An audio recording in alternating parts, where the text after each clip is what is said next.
It's like showing up for a date. You're like, how's it going? I'm Lucian. Don't fucking look at me.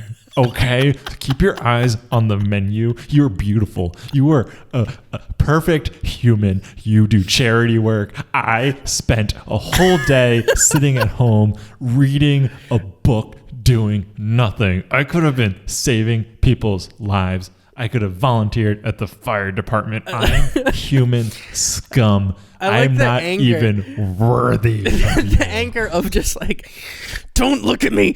You're too beautiful.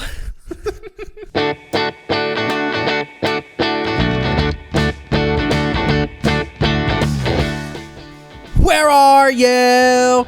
And I'm so sorry. I cannot sleep. I cannot dream tonight.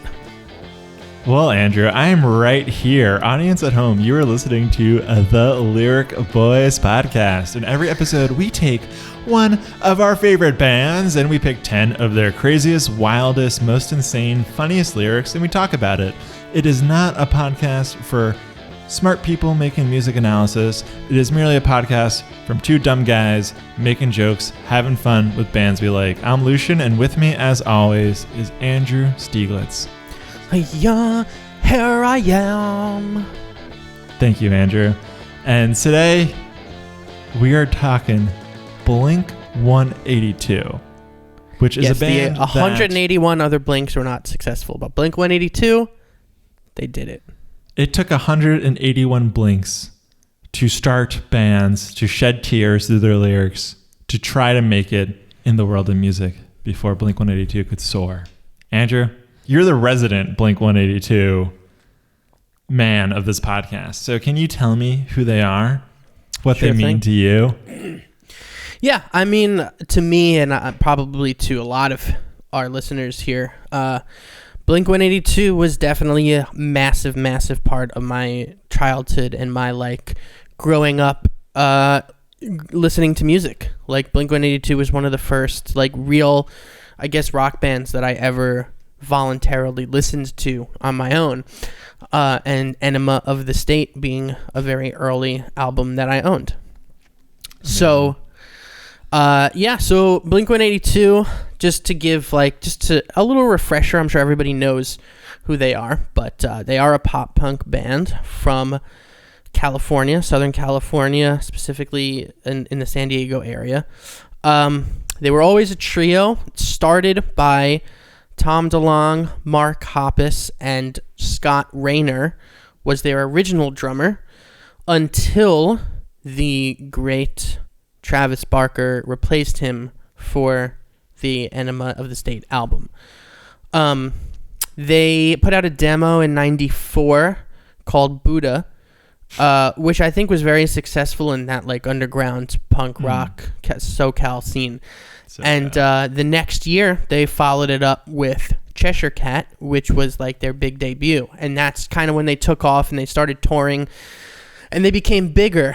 And then they had their hit song, Damn It, off the album Dude Ranch, which got them even more success. And then by the time Enema came out, All the Small Things was like a massive single that was played on mainstream radio.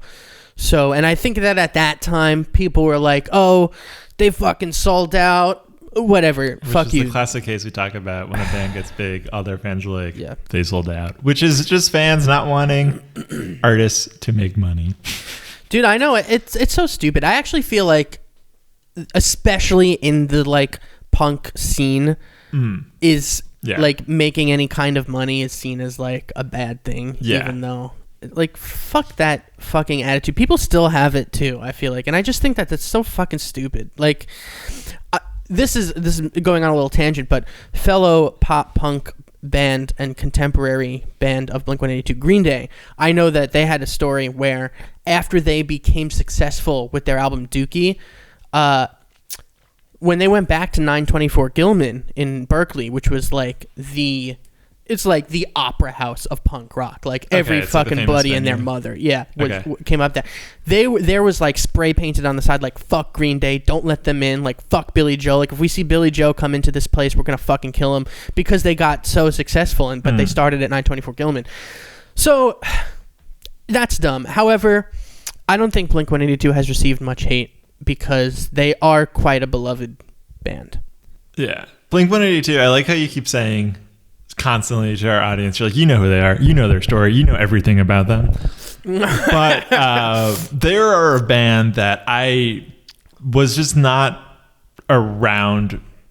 I didn't know them well growing up, and I know they were massive. I remember hearing like a song in like a Madden video game when I was a kid, and hearing it here and there. But it just pop punk for some reason was not big in my environment growing up. And I feel like that is weird. I feel like everyone I talk to like had this phase where like pop punk and all these bands were so big.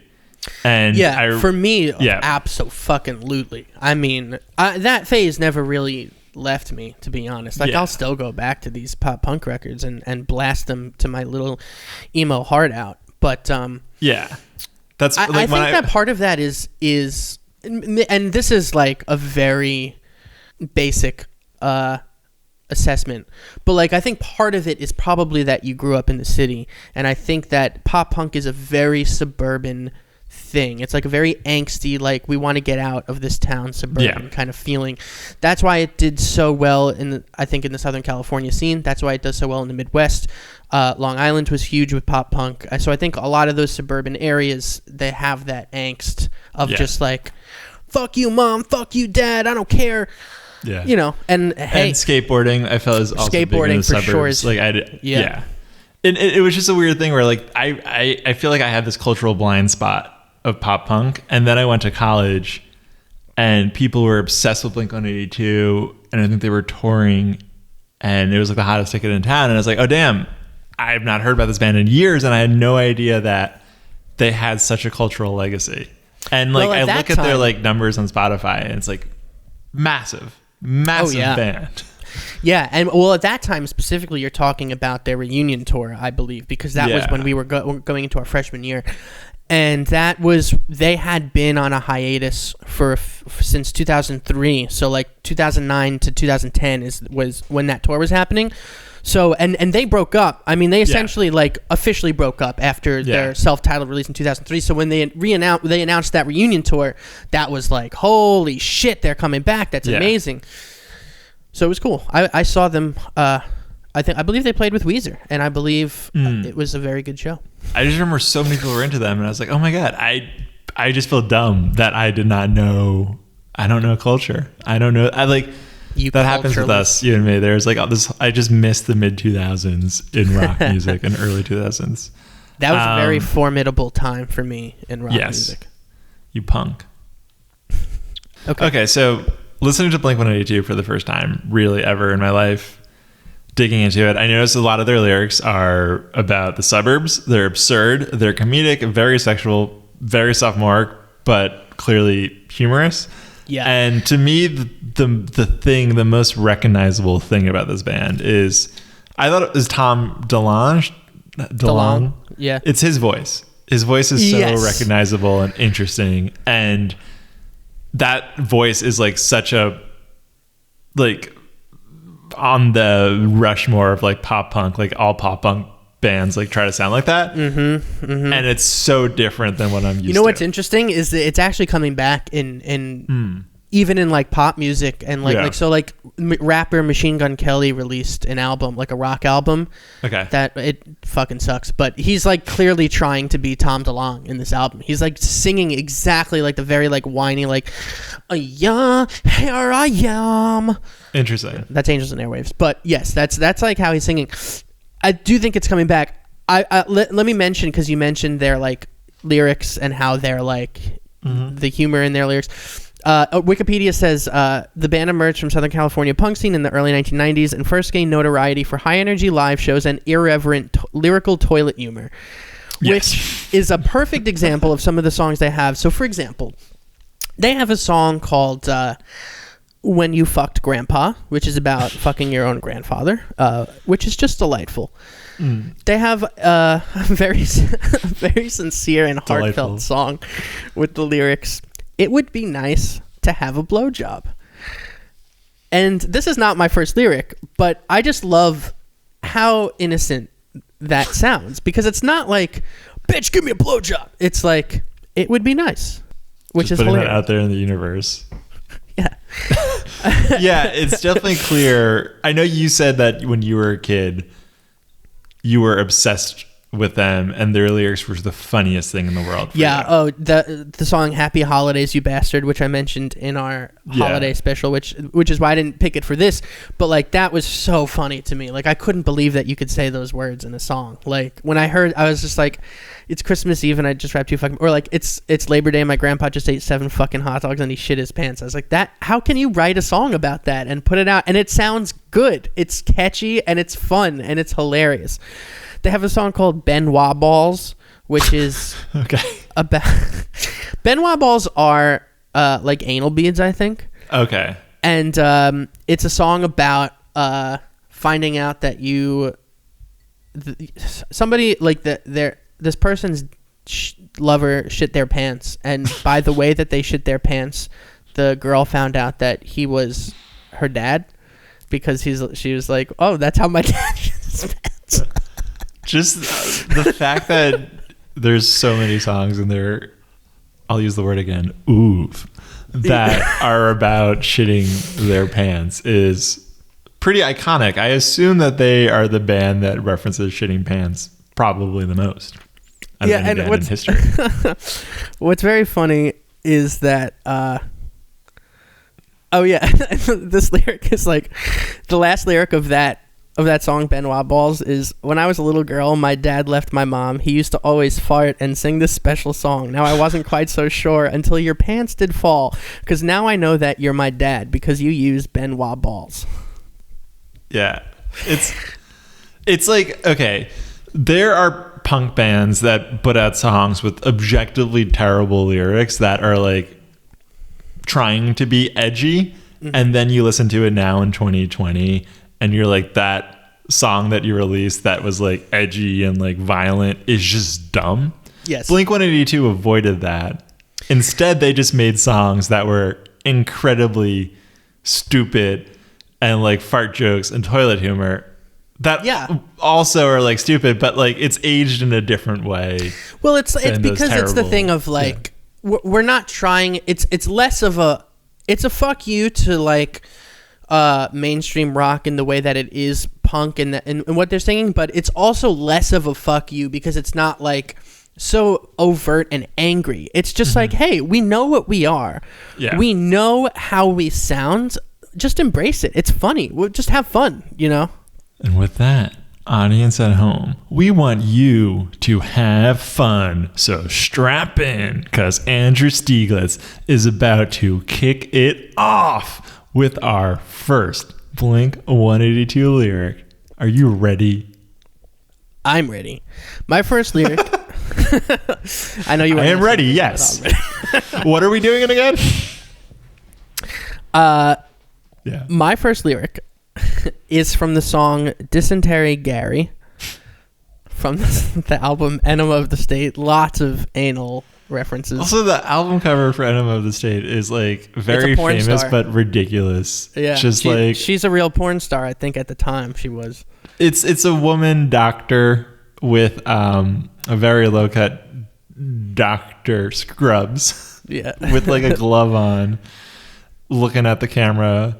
And the album is called Enema of the State, which purely like, yeah, you can tell what this album is going to be filled with. Yeah, it's going to be filled with dumb jokes that are funny. There are some poignant songs on this album too. Like Adam's song is kind of sad, but this song is not. This song, Dysentery Gary, the lyric is, he's a player, diarrhea giver. Tried to grow his hair out, his friends were listening to Slayer. I'd like to find him Friday night, hanging out with mom and trying on his father's tights. Yeah. Now, here's a question I genuinely always had listening to this song, not even as a joke, but like, what do you think a guy would have to do to be considered a diarrhea giver? That isn't a unique description of a person.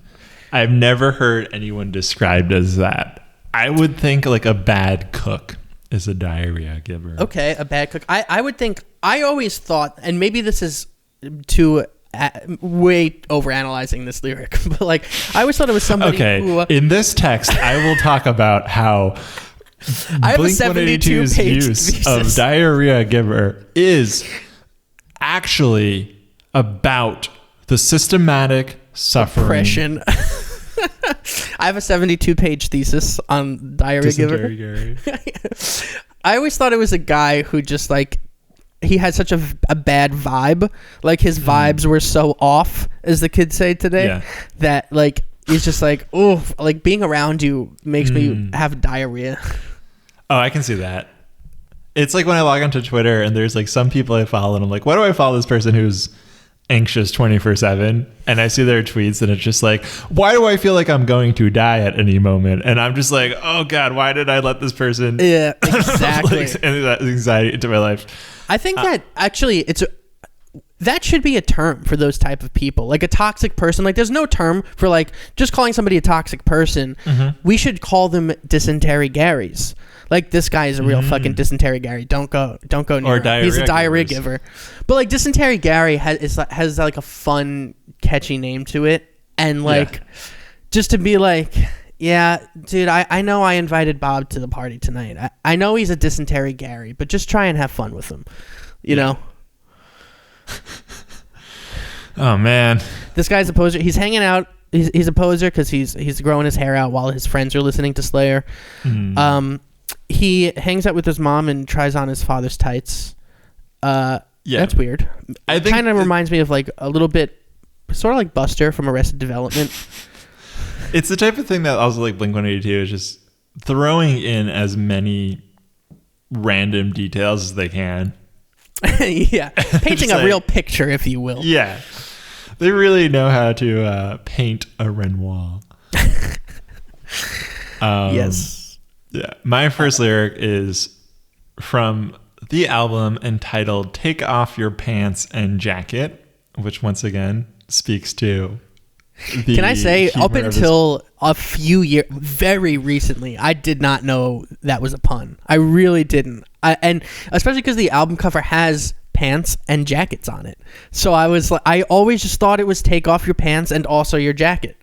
But I realized late into my early 20s that it was a pun.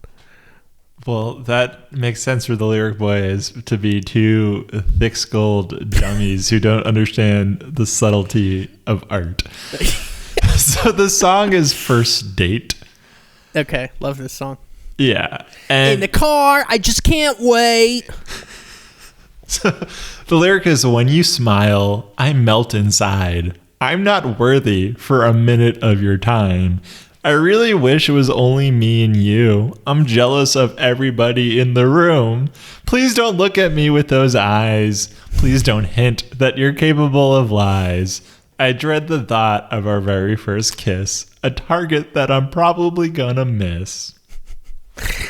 The way you read it, it gives me a whole new interpretation of this. Well, okay, so what is funny to me about this is that, like, if this were like a radar going off for anxiety levels, it would be off the charts right now. Oh my God. It'd be like a 10 on the Doppler scale of whatever that is a scale of. Yeah. The Richter scale, 28. That's the highest in my made up anxiety Richter scale. It's just like, I love that the singer is like, don't look at me. I'm hideous. I'm nothing. I can't be anything compared to you. Don't look at me. Do not make eye contact with me. And also like, don't even fucking look at me. I'm hideous. It's like showing up for a date. You're like, how's it going? I'm Lucian. Don't fucking look at me. Okay? Keep your eyes on the menu. You are beautiful. You are a perfect human. You do charity work. I spent a whole day sitting at home reading a book doing nothing. I could have been saving people's lives. I could have volunteered at the fire department. I'm human scum. I like I'm the not anger. even worthy. The anger of just like, don't look at me. You're too beautiful.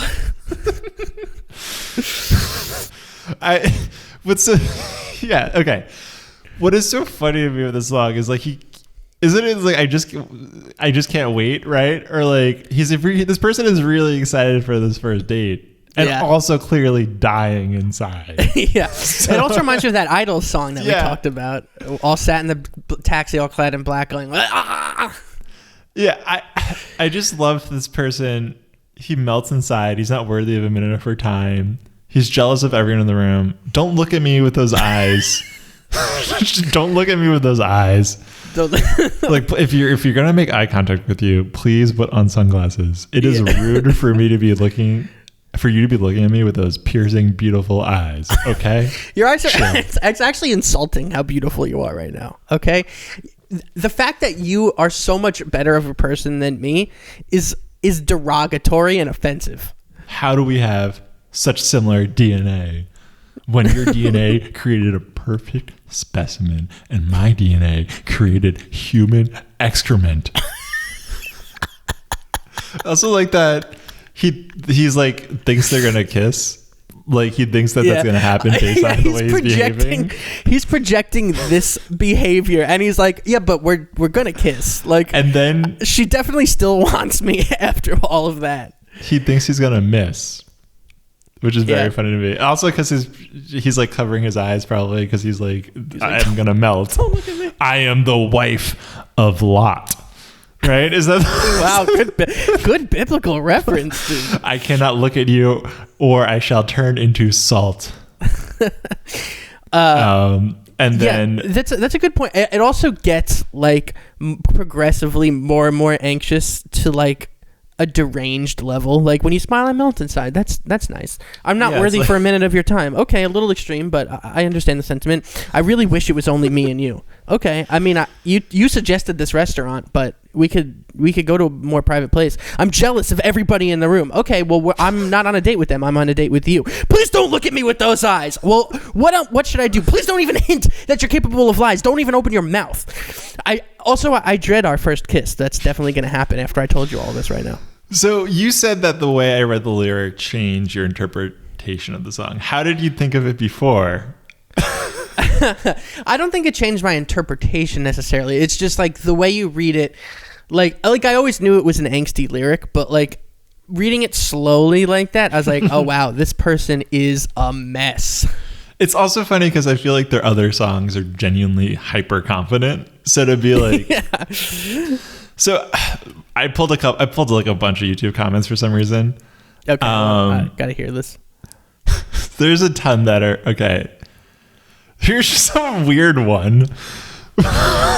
So this song came out in 2001. I remind you what else happened in 2001. Oh my God. Don't even shocking and changed the world, and which kind of nullifies the first sentence of this following comment. What? Back when the world was simpler. Yes, 2001, clearly the simplest year in human history. Okay. Comment is, back when the world was simpler, you didn't need to be a drug addict to be looked at as rebellious. People weren't so divided about mundane things. EA and Activision weren't the hated scum of the earth, and the music rocked hard. This person is 12. Yes, this person is 12, loves video games, and thinks that EA and Activision are the scum of the earth and that we're all divided about our favorite video game companies. The world was simpler in 2001.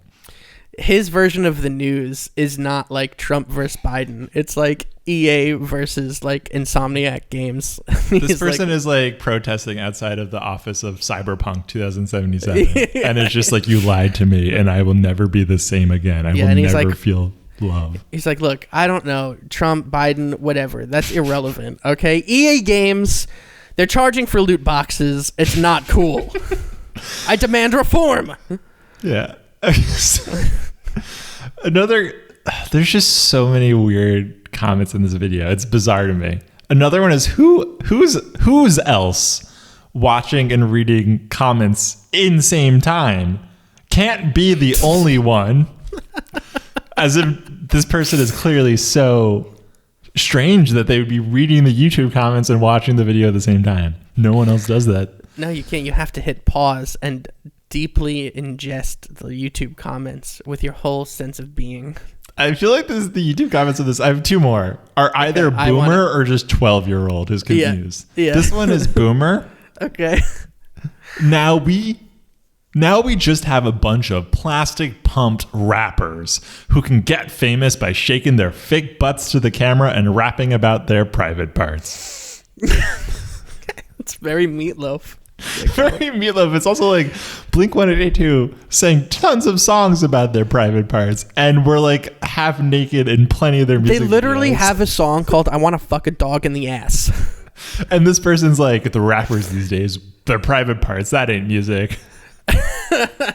I think that this person is just short of being like, listen, I'm just gonna say it. Black people shouldn't make music.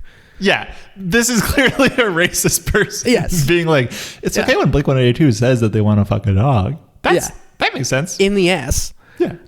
Yeah, but a rapper, disgusting to me. Yeah. All right, so here's my favorite comment, just because of the vibe of just this call to action. Let's rise up and do this together. Okay. The comment is, I see lots of comments saying, I miss this music. I hate new music, which is understandable, and I 100% agree. Okay. But I don't see many people doing something about it.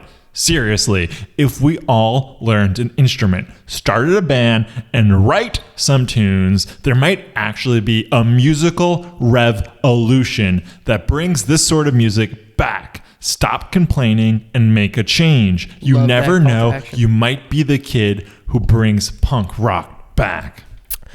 A few things about this comment. Number one, I would love to be in like a 75-person band. Like, we are the punk revolution, and there's just like 1,000 people on stage playing different songs because nobody can You thought Arcade Fire was big. Well, yeah, 75-person punk band. The other thing also is that people like this, and I guess the people who were complaining about this are just like you realize that Blink-182 for years was not a mainstream well-known band. Like, for the better part of the 90s, they were relatively underground. So like, do you think that like rock music doesn't exist in some form? Like, it just kind of annoys me when people are like, there's no good music out today, it's all rappers. Like, dig slightly under the surface and you'll find a whole fucking new world of music that you'll enjoy for sure. it's also, this person is like one of those Twitter comments we talk about hating, which is like, if you think that there is no music around, good music around today, then you better do something. You better start a band and start a musical revolution. It is that easy. It's your fault. Personally, you should take this personally. And also, this person's not doing anything about it themselves. They're not like, oh, I also started a band, want to join? At least the person that we talked about who left the comment on that Run the Jewels video that's like, I rap 200 words a minute. I want to find a rapper to join me. That person was seeking out another person. This person is like, you start the musical revolution. I'll listen. Yeah, you guys do something about it. I'm just going to lecture you about how, that's every fucking Twitter person. All right, give me your second lyric. I spent a long time on that one. That's great. My second lyric is from the song Anthem Part 2 from the album Take Off Your Pants and Jacket. Corporate leaders, we always have to give a laugh after we say take off your pants and jacket. So fucking stupid.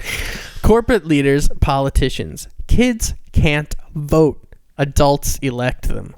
Laws that rule the school and workplace. Signs that caution. 16's unsafe. Ooh. I gotta say, I love Blink-182, but thinking that kids voting is the answer is definitely how I felt as a kid, and also definitely not how I feel now as an adult. Like, they're like, kids can't vote. Adults elect these corporate fucking corrupt politicians. We should let kids vote. And I also don't agree. You can't elect a corporate leader. None of us elected Jeff Bezos to lead Amazon. That's true. That's true. But also thinking like we have all this corruption. We have these politicians who just make constant war. Blink-182, what's the answer? 14-year-olds, they should vote. They need a say. It's also like, the one political lyric I've noticed from Blink-182, other than that quarantine song that they just released, that is very much an indictment of, U.S. handling of coronavirus. Uh-huh. This is the only other political lyric I've seen of them in listening to all their songs. So it's very rare for them to do that, I find. I don't know if that's true or not, but yeah. And let me clarify, because I know people are gonna get mad at me saying like, well, what about like there are young activists who are doing better things than a lot of adults today? And yes, that's true. Number one, I'm making a joke. The sunrise movement is going to come for you, Andrew Stieglitz. Those 13-year-old, let's just get out that that's a joke. Smart Number people. two, it's just funny to be like of all the things, to be like the solution to our problems, like our corruption and our terrible government, is letting 16-year-olds have a vote. Like, I just think that that's a funny way to interpret America's problems. Not to say that 16-year-olds can't be smart, but it's just an interesting way to go about solving things. At what age do you think that you personally could have put in your first vote and feel good about it? See, here's the thing. When I was younger, for sure, my political views actually have never changed. Like, I've always heavily identified as... I grew up in, like, a pretty liberal house, so, like, I've always, like, identified as, like, a Democrat. Like, always was like, oh, I know that, like, my family is voting blue, like, I'm voting blue. So, like, if you polled me at, like, 8 years old, like, who are you going to vote for, like, George Bush or Al Gore, I would have said Al Gore. And my answer would still be the same today. If you're like, who would you have voted for? Yeah. Al Gore. But you don't think you should have, as an 8-year-old, been allowed to vote for Al Gore? Yeah, probably not. Didn't have the life experience yet to understand why that was the right choice. You know what I mean? Yeah. I have a memory. So my family similarly has always been Democratic growing up.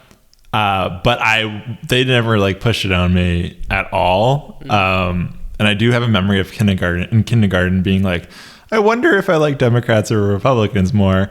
I like the color red and the elephant logo, though. That's pretty enticing for the Republicans. And that was the end of my flirtation with the Republican Party. Was that brief moment in kindergarten talking at the table being like, these Republicans, they seem fun. Well, Lucian, you are canceled now for even considering the Republican Party as a viable option. Damn, I shouldn't have mentioned that time I was in the Hitler Youth. I thought these interesting symbols, they're pretty cool. What are they? Yeah. I like the hand movements. Wow, they get to march? That sounds fun. Give me your second lyric, if you so please. My second lyric is from the song Feeling This, which is a song about the sexy times and the romantic times in a relationship. I think that's one of their best songs, to be honest. Yeah. It's catchy. I remember it from Madden 2004. Shout out Madden 2004. Nice. PS2. What a great era. The lyric is, place your hand in mine. I'll leave when I wanna. Said many times over and over in the song. And that's like the romantic part of the song, right? Because the other part of the song is like, Papa, ready. And this part of the song is like, love, love, love. What I love about this is it sounds like compassionate at first, like, place your hand in mine. I'll leave whenever the fuck I want to. Yeah. Like, hold my hands, but also I am not beholden to your time. This is on my time. Let's just get that right. It's like, baby, give me your hand. This moment is always, oh, look at the time. I'm going to miss the game. Okay. I'm a bounce. This was nice. We should do this again sometime. Okay. Take your hand back. Okay. Yeah. Why do you think that is? That's an interesting point. I never really put that together. Like, place your hand in mine. I love you. Also, gotta go. Place your hand in mine. The connection we feel is the ultimate love. It is the connection of everything in the universe. It makes me realize that there is no separation between any of us. We're all together. We're all one. Why do we even fathom our differences? Oh man, Papa's feeling hungry. Maybe I get some burgers in me or something. I don't know. You don't have anything in this house, do you? Right? Oh, you never do. Okay, I'm gonna. I told you I'd leave when I wanna. So you can't say that I'm bailing because I said I literally said up top I'll leave when I wanna. Now let's go back to Tom for another sexy time verse. And Tom's like, "Where are you? Where are you? And I'm so sorry. Cannot sleep. I cannot dream tonight." Amazing. I just want you to do that like 18 times. All right, so that is all I have. That's my commentary. I'm done, baby. I'm gonna bounce now. Well, you said you'd leave when you wanted to, so I guess I'll have to do this podcast on my own. But audience at home, you're beholden. You started this podcast. You have to finish it up with a show some class. My third lyric is from the song The Rock Show. The lyric is, because I fell in love with the girl at the rock show. She said, "What?" And I told her that I didn't know. And I always thought this is like genuinely a funny lyric to be like, mm-hmm. I love you. What? I said I love ukuleles. Yeah, that's what I said. Because it's so loud at the rock show. Yeah, and also him declaring his love for somebody who he just met. And later on, he's like, 17 without a purpose or direction. We don't owe anyone a fucking explanation. Which is very angsty. Teenagers. Yeah. Running away, being like, we're going to run away and vote. Exactly. We're going to vote. We are going to vote for a candidate that gets us. We are going to vote for cool, hip teen president. He's on from TikTok, the people that brought you. Hot. From the people that brought you. That's so Raven. It's teen president. Listen, as teen president, my first order of business is parents don't understand. Yeah, that's kind of what this is. Yeah, I mean, this is a lyric, maybe one of the only lyrics we'll have on this show that is just like kind of funny in its own right, yeah. Without like being too over the top or too like ridiculous or too. It's just like, she said what, and I told her that I didn't know. I think that's just so funny to put in a chorus. Yeah. I don't even know what it means. But have you ever I think it's literally like I told a girl I loved her, and then she was like, "What?" And I was like, nothing. Have you ever been in a situation where you made some big grand revelation about something, and then the person didn't hear you, and you just like chose not to do it after that? You're like, "Nope, nope." Yeah, so I mean, there's that. Well, like grand revelation. I don't know. Definitely like making a joke where I'm just like, this is nailing, and then the person's like, "Sorry, what?" And you're like, I can't do the joke again. Oh yeah, you have to tell the joke all over again. You're like, yeah. All right. So you know how like 2 seconds ago you said like the thing about geese, yeah. And then I made a joke about swans. Yeah. But then you forgot that you talked about geese, so now it just seems like I made a joke about swans out of the blue. That makes no sense. Yeah. And she's like, "What?" And you're like, I don't know. I'm hungry. I said I'd leave when I wanted. Yeah. I told you that already. My third Blink-182 lyric is from Enema of the State. Mm-hmm. It's from the song What's My Age Again, which is one of their biggest hits. It's, I took her out. It was a Friday night. I wore cologne to get the feeling right. We started making out, and then she took off my pants. But then I turned on the TV. And that's about the time she walked away from me. Oh, I don't know. I forgot that lyric. Thank you for including that. No, but that's the story. That's how it goes. Yeah.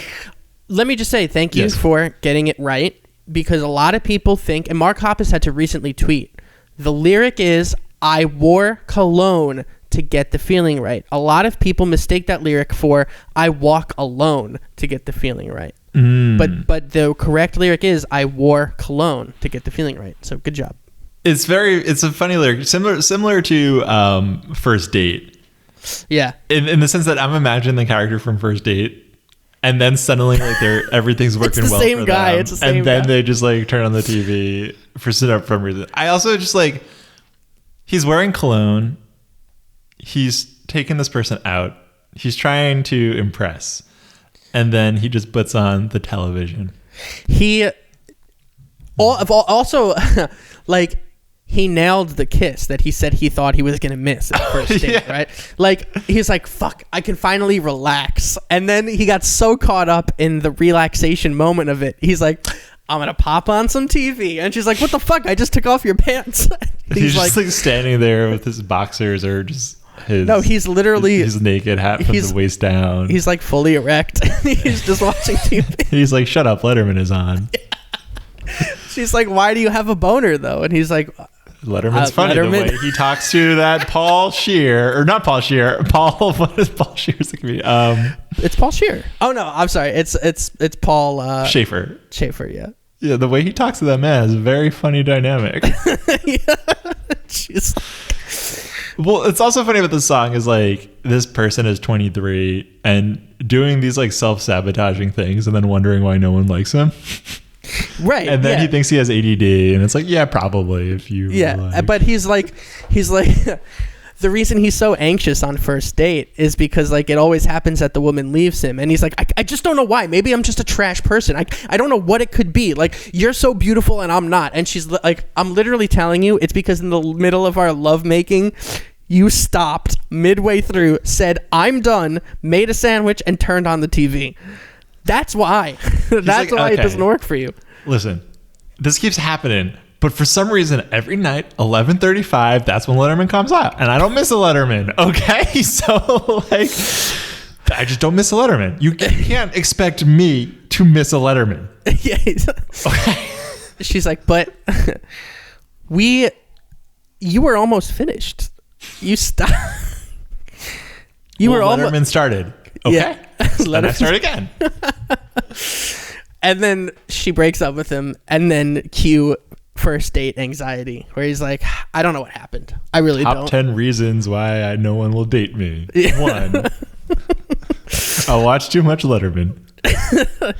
And he's like he's really trying to, he's racking his brain. He's like, look, I know maybe I've done some things in the past that I'm not too proud of. Maybe it's because I told her I'd leave when she held my hand, maybe. And she's like, I'm telling you, it's the TV. You turn it on while we're having sex. It's not cool. Hey, here's a pro tip for the listeners at home. You want to set the mood right. Here's how you do it. You go into the archives. You get the funniest Dave Letterman performances. You cue that stuff up. You get your hot date home. You start getting hot and heavy. You say, wait a minute. I got to check the time. You don't check the time. You get the remote. You turn that thing on. You put on David. You go to town, baby. The year is 2007. All right. Give me your 4th Blink-182 lyric. Wow, we're blowing through this. My 4th lyric is from the song called "The Party Song" from Enema of the State, and it's, some girls try too hard to impress with those things on their chest and the things they suggest to me. And I just wrote one little thing down here that I want to say. Imagine not knowing what boobs are. It's such a fucking stupid joke. But imagine just like, it's kind of like the What is Christmas guy from our holiday. Okay, well, I have a story that's kind of about someone who doesn't know what boobs are. I remember, for some reason, this is an elementary school memory that I have. Okay. That is, our teacher was this man, a substitute teacher who was teaching us about like the sewage system and the way New York City had plumbing and poop went down the toilet. It's a weird thing to teach. I don't think I've ever learned about indoor plumbing. That's why you don't know how to use a toilet. I've never... This is, again, our disconnect from growing up in the city versus growing up in the suburbs. In the city, we learn about indoor plumbing. In the suburbs, we poop wherever we want. We just shit in the street. And this man, who was our substitute teacher, told us a story about how he once saw a woman and went to his mom and was like, why does that woman have a butt on her chest? Because he thought boobs are butts on the chest. That's it's also so weird fucking funny thinking back to this and being like, this is what like a 4th grade, 3rd grade teacher told a class. You were in 3rd grade when the teacher told you guys this story? Yeah. What was this teacher's personality? Like, he's smoking a cigarette. He's like, guys, 3rd graders, let me tell you something. You know how you know what tits are, right? And he's just like very, very aggressive. And you're like, are we going to learn about like, I don't know, multiplication? Well, you know how memory is like so fickle from this time period. In my head, I'm also equating this with the musical Stomp and watching that on VHS. And I feel like this teacher also showed us Stomp. My point is, this is an example of someone who was like, what are those things? Yeah. What this guy and this narrator though is like 33. Yeah.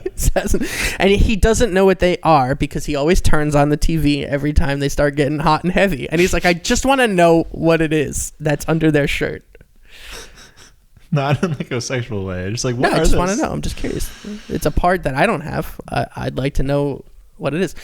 That's so funny. I imagine your teacher as just like this chain smoking, like gruffy guy who's like, kids, let me tell you something about women's breasts, okay?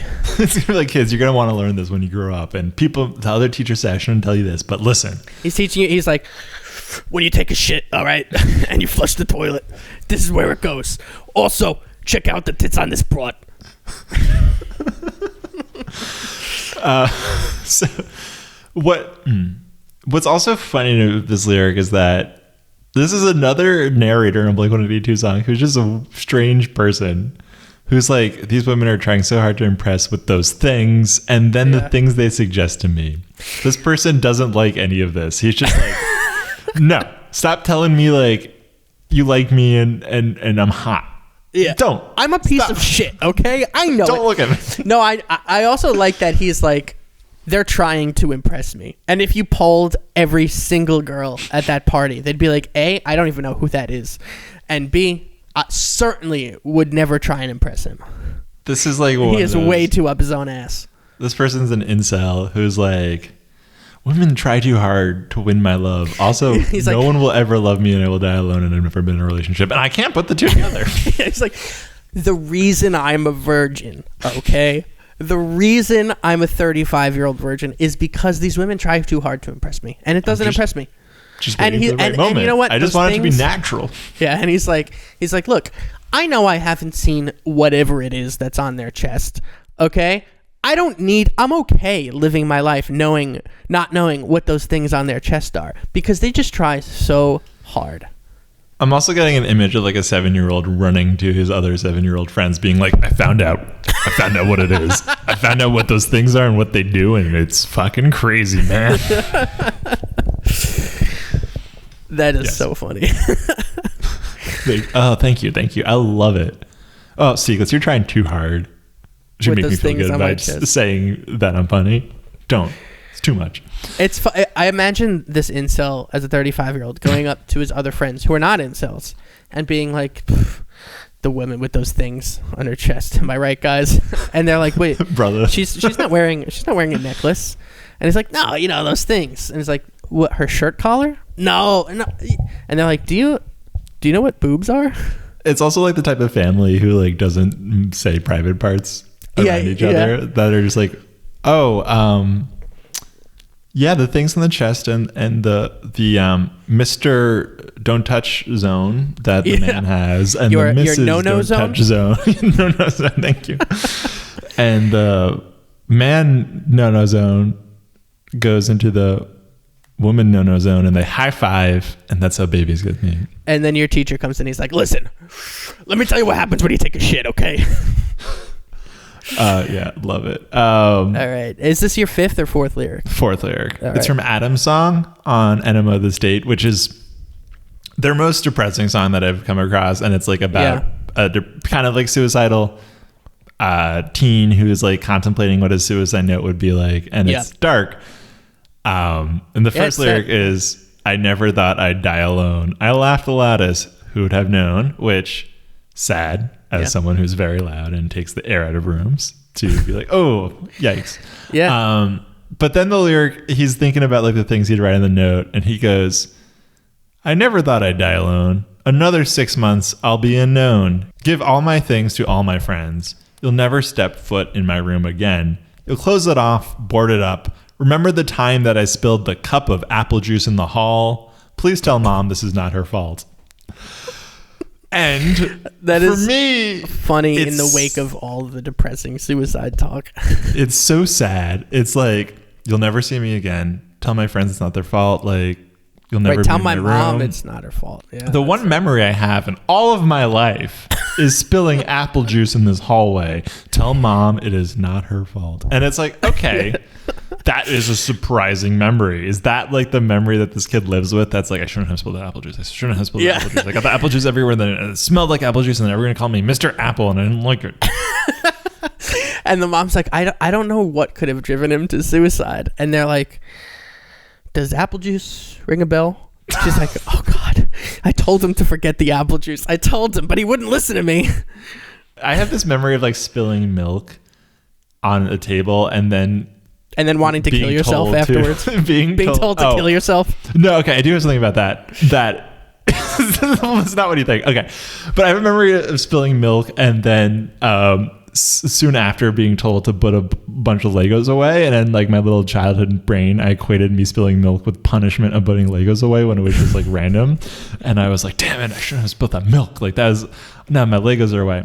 My memory about the moment of life that I distinctly remember someone in a moment of anxiety and panic being like, I'm going to kill myself, I'm going to do it, came in first grade. I was in the Bronx Zoo. Young. And me and my boys in the first grade class really wanted to see the exhibit of birds. The squad. The aviary. When the squad rolls out to the Bronx Zoo to check out the birds. Yes, this is a field trip. One of the parents took a kid and they renewed their membership. So we're down one chaperone. Now we only have one chaperone left. And they look at some seals or shit. And I got a map and I'm like, fuck that. Let's go find this aviary. So me and the boys squad, we roll. Be the first grade boy squad. We make it to the aviary. We get there. And we realize we're totally alone. It's just like us 5 cool, hip, young first grade boys chilling outside the aviary. We try to go in and the security guard says, you can't go in here. You're not allowed. You need an adult supervision. And we're all like, you're kidding me. We just worked this whole time. We transversed and trekked across the zoo to get there. And then then at that moment, we all realized we were lost and we weren't around anyone. That's and then scary. This one kid in the grade, I forget his name, but he's just like, he loses it.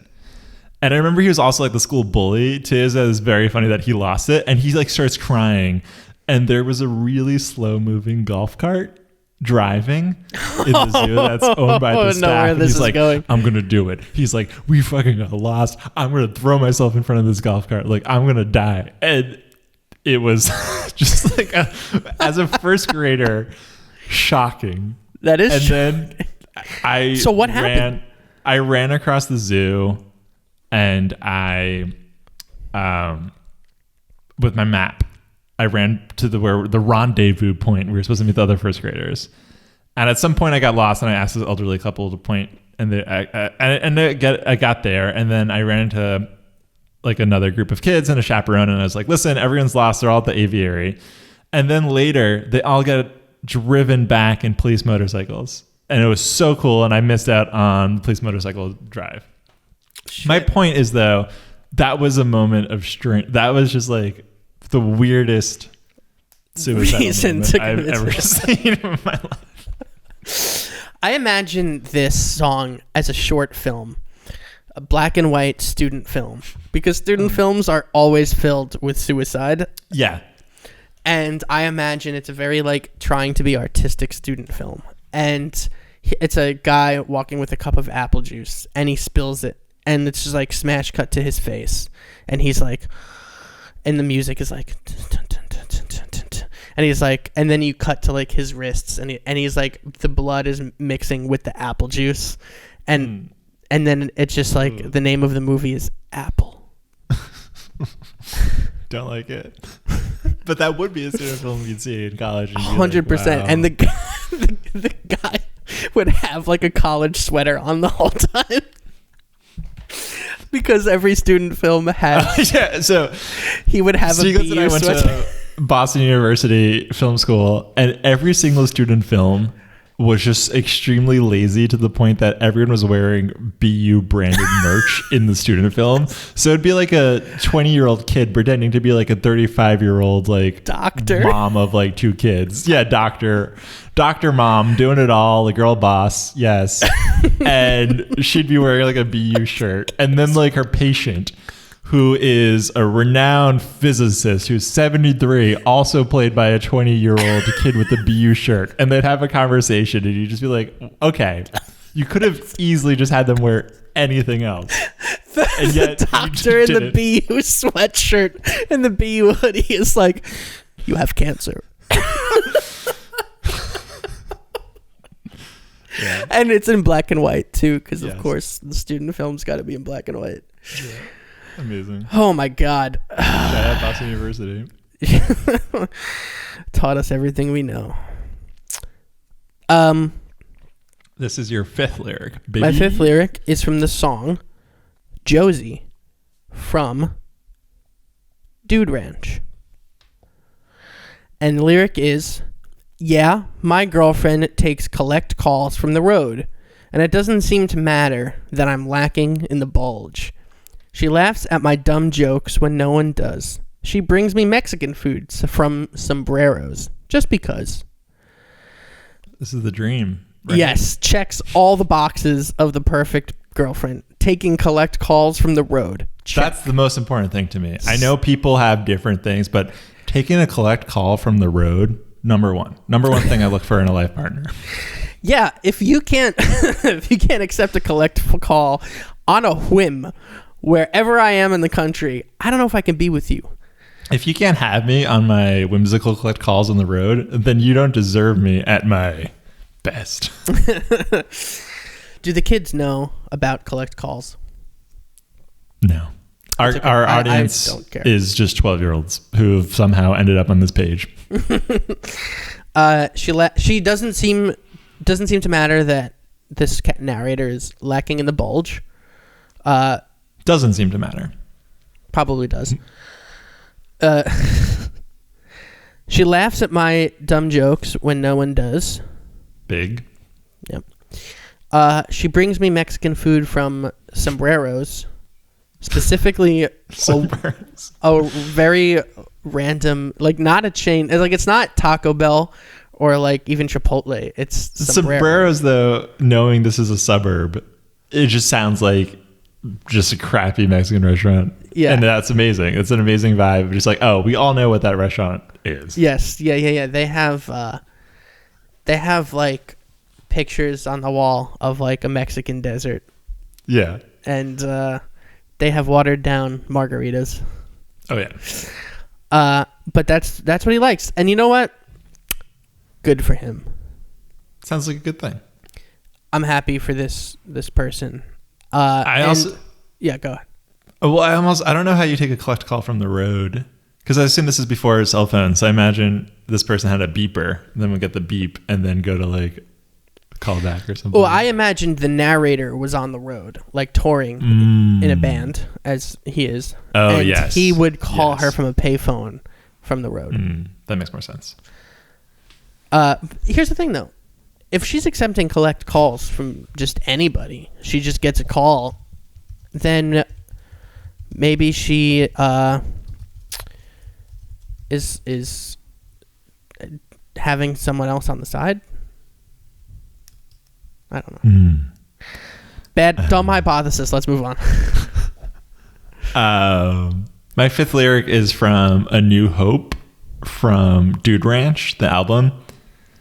And it is just a bunch of Star Wars references, basically about how much they love Princess Leia. So the lyric is, and even though I'm not as cool as Han, I still want to be your man. You're exactly the kind of Alderaanian that I need. But when you were available, I was drinking Colt 45s with Lando. I was hanging out in the cantina on Mos Eisley. Princess Leia, where are you tonight? And who's laying there by your side? Every night I fall asleep with you and I wake up alone. This guy is also an incel virgin. this character because he's just imagining sleeping with Princess Leia. Not that necessarily makes you an incel virgin, but in this case, it does.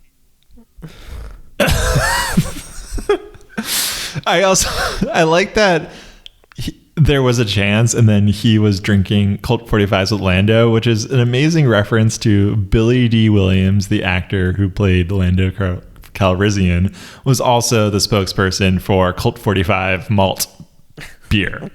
So he's just getting turned, hammering down Colt 45s with Lando, and Princess Leia was longing for him, and he missed out. They missed out. Missed connection. It's sad. Yeah. Something tells me maybe he wasn't. Maybe he was like a girl, like his friends are like, man, that girl you like she was available and you didn't talk to her, you didn't even try. And he's like, guys, you're not gonna believe me, okay? You never believe me, but I was out drinking with a friend. Well, who are you drinking with? I told you you're not gonna believe me, and they're like, just say it. It's Lando Calrissian. And they're like, he's a fictional character. And he's like, nope, he's not. Guys, I'm telling you, I was drinking with Lando. I was hanging out with Han. Like, this is why I don't have time for a girlfriend. Like, I'm a virgin because I'm always hanging out with Han Solo. And they're like, these are fake people. And he's like, guys, I swear to God, I was hanging out with Luke Skywalker. Look at this cut on my arm. This is from Luke's lightsaber. And he goes back to them. They're just like, your friends just don't understand. It turns out that they are real, and he's like, man, this is why I never get over. And then Princess Leia comes up to him and is like, I'm available now. One of my favorite things in the world is the idea of someone inventing their fake significant other. Yeah, is so funny to me. Like the idea that it's like, okay, listen, I do have a girlfriend. You haven't met her because she lives in Canada. Okay, and then when we went on that vacation to Canada to Whistler Mountain, and even though I said she lived in Vancouver, she was actually visiting the USA for something totally unrelated, even though and then that other okay, so we just keep missing each other, but she's real. Guys, you're not gonna believe me. I'm telling you're not gonna believe me. Just where does your girlfriend live? You have to understand that this is 100% true. Just tell us where. Where is it? California? Is it Chicago? Where does she live? She lives in Alderaan. You mean the Star Wars planet? Yes, it's a real place. Okay, I know that the fake news media will have you believe that Alderaan is fake, but no, Alderaan is real. Okay, and I'm the only one who knows it because I'm the only one who has made contact from this planet. It's actually really sad. Alderaan was blown up. So who's laughing now? Jerk face. Alderaan was blown up. It's also,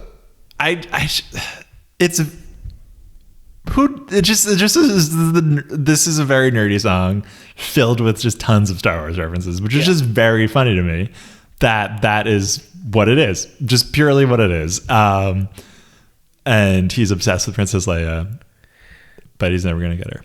Yeah. I just love the idea that like the fake, like it's beyond having a fake girlfriend. It's like all of these characters. He really thinks he can convince his friends that they're real.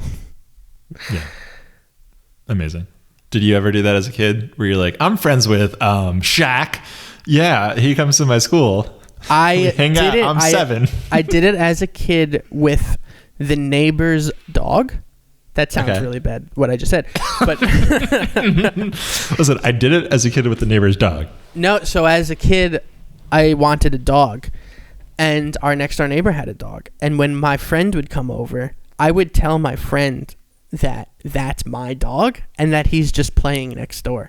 Wow. And the friend would always be like, well, I want to go pet the dog. And it's like, you can't, when he's next door, like that's his time to be next door. You can't pet him. And I carried that on for like 3 weeks or so until we went on vacation. And when we came back from vacation, I was like, this is getting out of control. I just have to end it. And then the next time he came over, I was like, yeah, he died.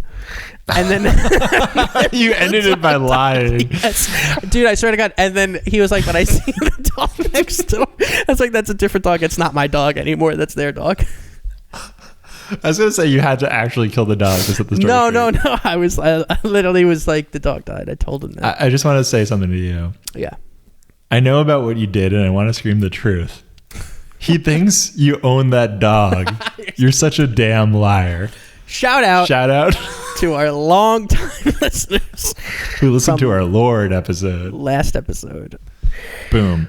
All right. So wow. We just did 5 Blink-182 lyrics, and I felt like it went by in the Blink-182 of an eye. Oh, can I get a high five? Okay. Boom. So at this point in our podcast, we like to invent our own lyrics of the band. So we're going to take about 30 seconds and just improvise a Blink-182 lyric.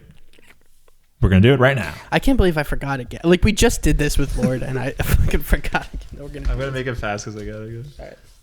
Okay, I just want to say, I just wrote a poem. Amazing. What's a woman's name that rhymes with eyes? Eyes? Oh, wait, one second. Lies. Oh, yeah, okay, give me 1 second. And we're back. We just spent like maybe 30 seconds to a minute improvising Blink-182 lyrics, and they're great. And Tom DeLonge and Mark Hoppus get at us. Anyway. Yes, my poem goes as so.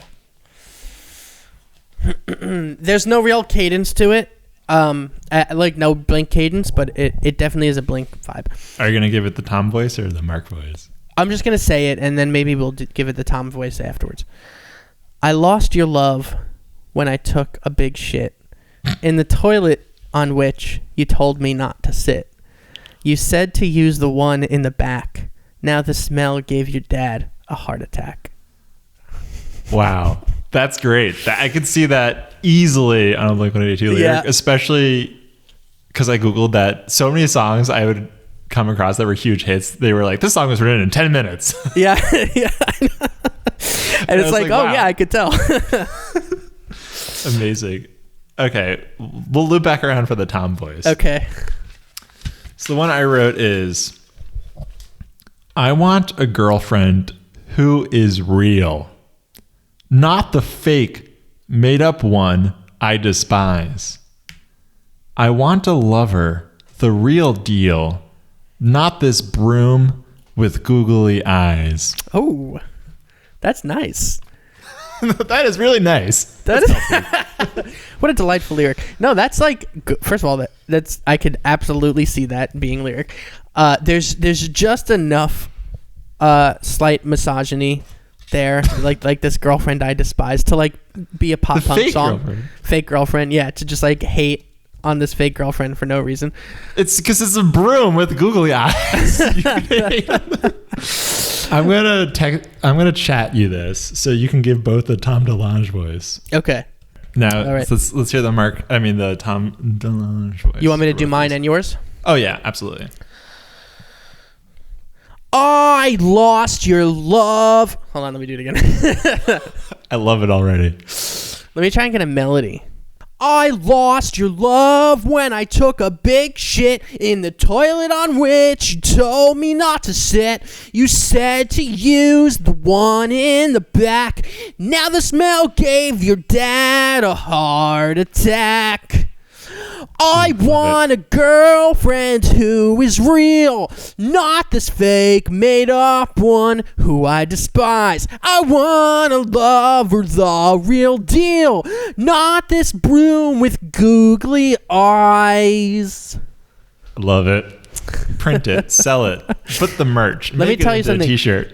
There's somebody out there. I make music, but I'm too lazy for this. There's somebody out there who makes music. Wow.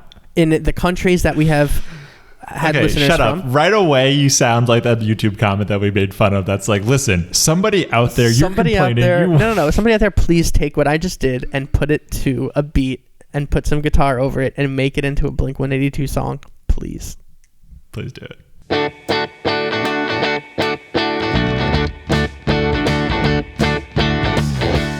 All right, so guys, that was our Blink-182 episode. Listen.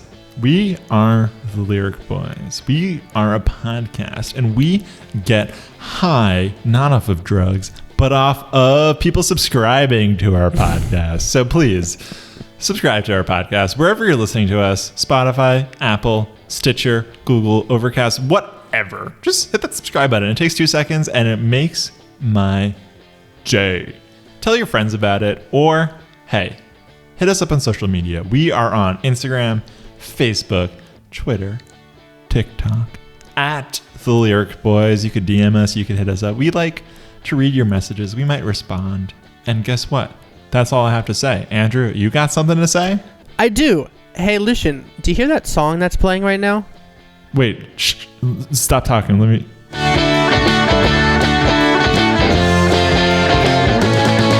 Yeah, it slaps. Oh, well, thank you. That song was created by moi. And if you want to hear... Moi? Yes, that is French. That is French for me. I'm cultured. Oh. If you'd like to hear more songs like it that I have created, you can go to freelancerbandny.bandcamp.com. Freelancer, that is the name of my band, which is just me. But, or you can Google, go to @freelancerband on Instagram or Twitter. Not Twitter. Anywhere else. And have a good time listening to some original music. Wow, I'm sold. And here's what I have to plug. Off the dome. Listeners at home, if you're enjoying my face, what you can do is take a screenshot of this video, print out my face, take your favorite magazines, print out words that say, "Why won't you love me? I'm going to kill you if you don't love me." Put those on top of my face and mail that to me. Mm-hmm. Thank you. Amazing. Okay, so that is our episode. Lyric Boys signing off.